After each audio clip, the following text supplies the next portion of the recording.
we're talking about things that you should not do. A lot of times you want to have goals in mind for how you're going to accomplish things, but you've got to have some drop dead directions for yourself so you don't make mistakes. And that's what we're talking about today on Flipping Genius. If you buy and sell vehicles for a profit, or you want to, you're in the right place. This is the Flipping Genius podcast. Our number one goal is to help our listeners make more money.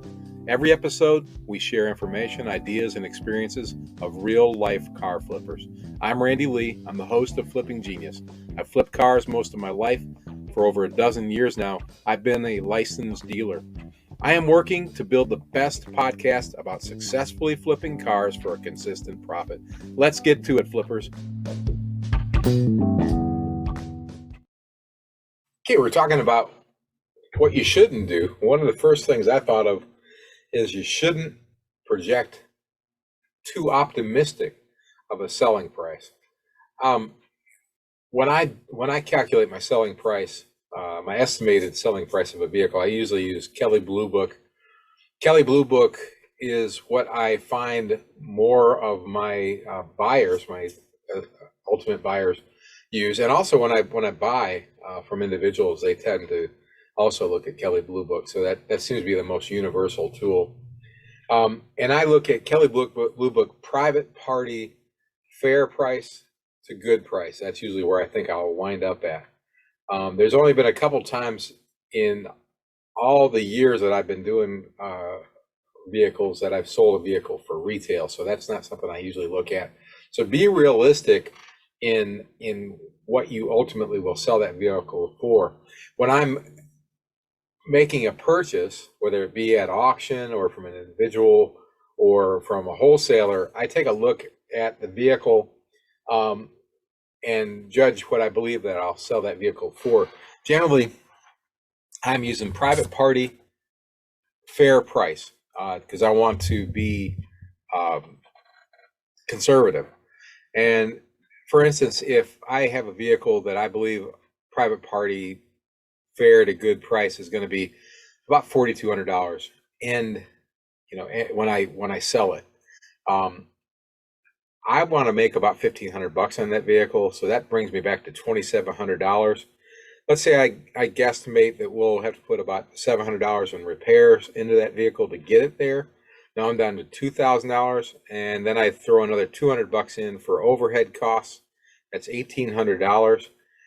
When I pull, let's say, $600 in selling fees at an auction, that leaves me $1,200 that I can buy that vehicle for. That may seem crazy cheap to you, but that's the number that is rock solid in my mind if I'm at auction to buy that vehicle. Now, if I'm buying that vehicle from an individual, that $600 I just talked about, I don't have to throw away on buying fees, so I can go to the $1,800. And if that's in my mind, that is the number I use when I'm making that purchase. I stick to that number like glue. I don't get off of that unless something else comes up, like I notice maybe the vehicle's got some special features that I think I can get another $100 or $200 for it. I may make some changes that way. So do not be too optimistic when you're estimating your selling price. Number two, do not buy with your heart, buy with your head. And this can go a lot of different ways. The thing that pops in my head right away is, for me, is the vehicles I like to buy for myself are not necessarily the vehicles that people will want to buy. Now that vehicle could look totally different for you, so I'm not even going to talk about what it looks like for me because that could confuse you. So don't make the decision based on what you want. Base the decision based on what you know your buyers want, and that could be different in California than it is in Colorado. It could be different in Colorado than it is in England, and it could be different in England than it is in Australia. It could, you get the point. Wherever you're at, the vehicles that are in demand are different, and the price range is different. But use your head, and if you don't know the answer to what people want and what will sell. Do a little homework. For me, that would just be looking mostly at Facebook Marketplace at this point. Today is August 23rd, 2022. The reason I mention that is because if I was talking to you on August 23rd, 2012, it would be a whole different place that I would be looking at to buy and sell vehicles.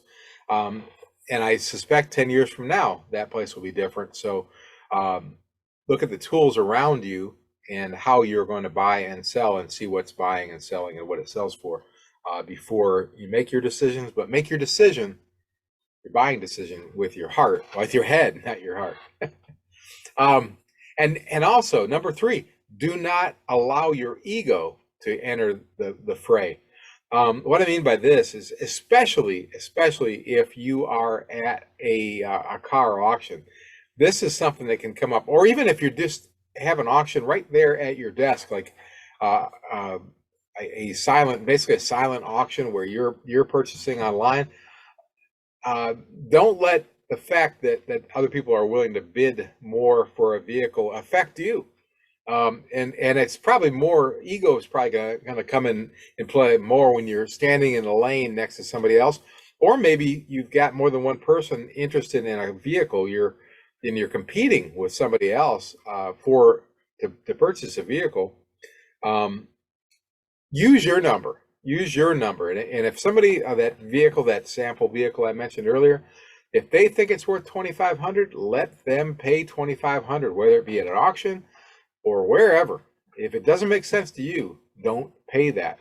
So it's not just your head that gets in the way, it's your ego that can get in the way too. You know you can afford it. Sure, you can afford another $700, but you're not there to prove anything. You're there to make money. Um, next thing, number four. Do not buy blind, unless I got a caveat, unless you buy cheap. I've bought a lot of vehicles this year from a source, an auction source, where I only get to hear the engine run for 10 seconds.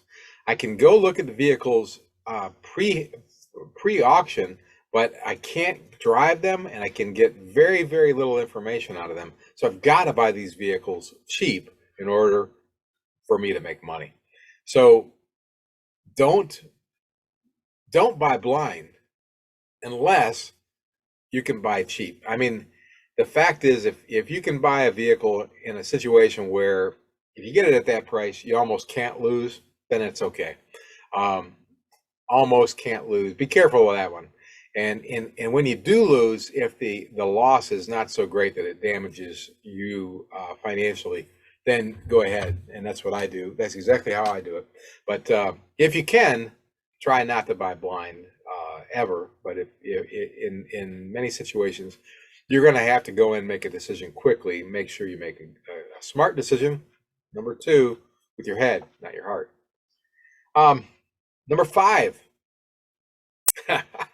do not believe anyone until they prove believable. I have a unusual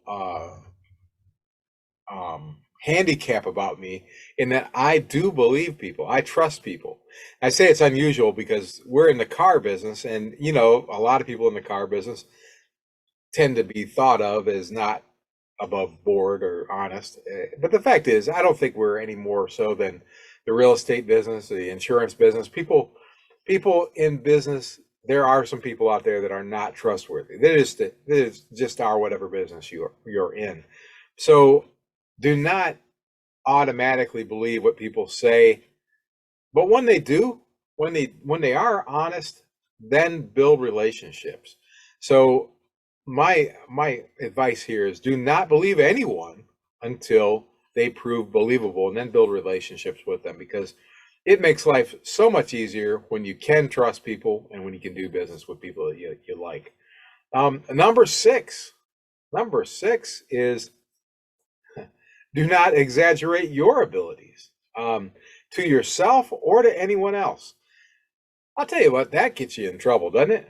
You know, if you tell people you can do something, or you have done something, or you know something that you don't know, I'll tell you that is just a recipe for disaster. Uh, be true to yourself, and be true to anyone else that you're doing business with.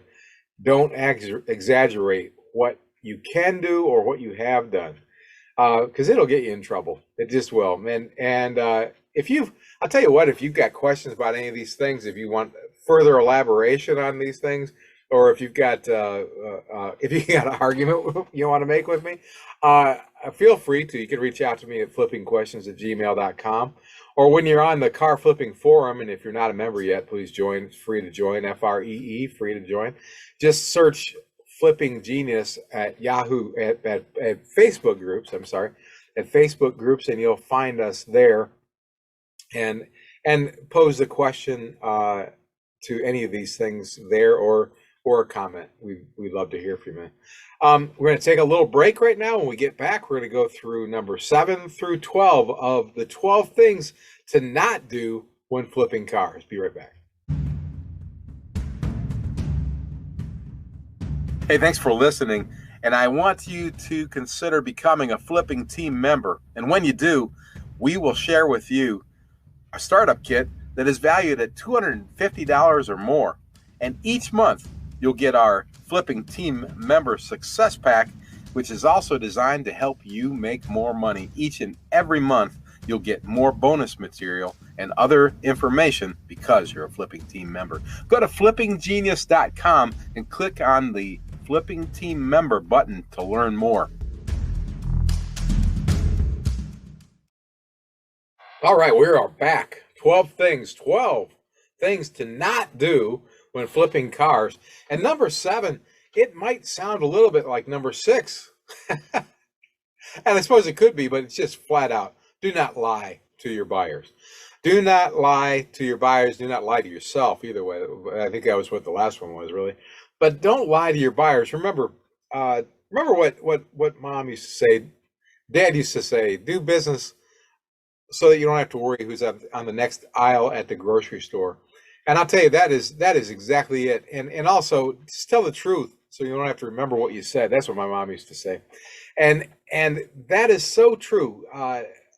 When you lie, you just put all kind of pressure on yourself. There is no need to lie. And I think I'm going to probably cover the same thing 2 or 3 times in this list from different angles, but it's so important that you just be honest with your buyers. Tell them the truth. There's no need to lie about things. Let the people make the decision, and they're going to come back and they're going to refer people to you. So do not lie to your buyers. Number 8, do not take shortcuts that can jeopardize your buyer's safety. This is a huge one. I've talked about before that I rely exclusively on the professionals at Dennis Johnson Auto Repair in Madison, Alabama, and my good friend Gary, who's been on the I think the podcast back in episode 24, I believe. He gives me so much direction and insight as to what we need to do to the vehicles to make them safe and sellable. The price range that I'm in, that's what I try to do. Now, I'll be straight up that there are vehicles that I don't fix everything on, but when that's the case, I do what I just told you I do. I do not lie to my buyers. I tell them exactly what we have, and if this vehicle needs these repairs, we tell them up front.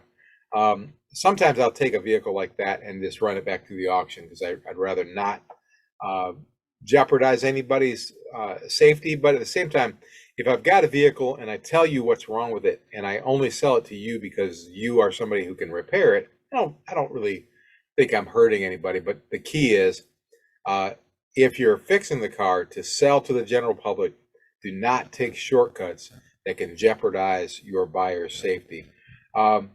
You want to sleep at night, right? And you want to not worry about that next aisle at the grocery store and all that stuff. So don't take shortcuts there. I do take shortcuts on cosmetic repairs all the time. But the fact is that people can see what I did. I'm just trying to hold my costs down when that is possible. So number 8, do not take shortcuts that could jeopardize your buyer's safety. Number 9, do not hesitate to use full disclosure. Now these all sound like the same thing. They really aren't. They really aren't. When you price it right, honesty is always in your favor. I can think of actually a vehicle I sold last week. It's exactly why it sold last week is because I disclosed everything to the point where we actually took a look at what Dennis and Gary had written on their report after they did a couple repairs. There were some things that were still possible concerns with the vehicle. We went over line by line what those things were. I went around and showed them things that I'd found in the vehicle that they were not going to find, that they were aware of. And as it turned out, when they bought the vehicle, they told me they'd been looking for 3 or 4 months. Was mine the best vehicle that they had seen in 3 or 4 months in that price range? It could have been, because I try to price them right. But the thing that they said is that I was the first person that had told them everything I knew about the vehicle before they bought it. And that was pretty fun. It's fun to be the person that they trust. It does. I feel a degree of responsibility that I worry about a little bit. I pray over about it later, honestly, because it's out of my control when they take possession of the vehicle. It's a used car, and I want it to be right, but I don't feel bad about anything I haven't disclosed. I've disclosed everything I know. So do not hesitate to use full disclosure, because when you price it right, honesty is on your side. Number 10, drum roll. Do not give in to the buyer or the seller's sob stories. Now this is another one. Talking about the heart and the head. I suppose it's going back to making decisions with your heart. So often somebody's going to come to you and they're going to tell you about their situation, and you want to help. And I'm not going to tell you to never ever help, because I can't say that I've never ever helped. But you've got to look at your business interests. You've got to take care of you. You just do. And if you can do both, if you can help yourself and help them at the same time, that's great. But as I said back in number 5 is, do not believe anyone. Unfortunately, you can't believe everything you hear, and that goes for buyers and sellers. They're selling a vehicle. Verify it before you make your decisions on that.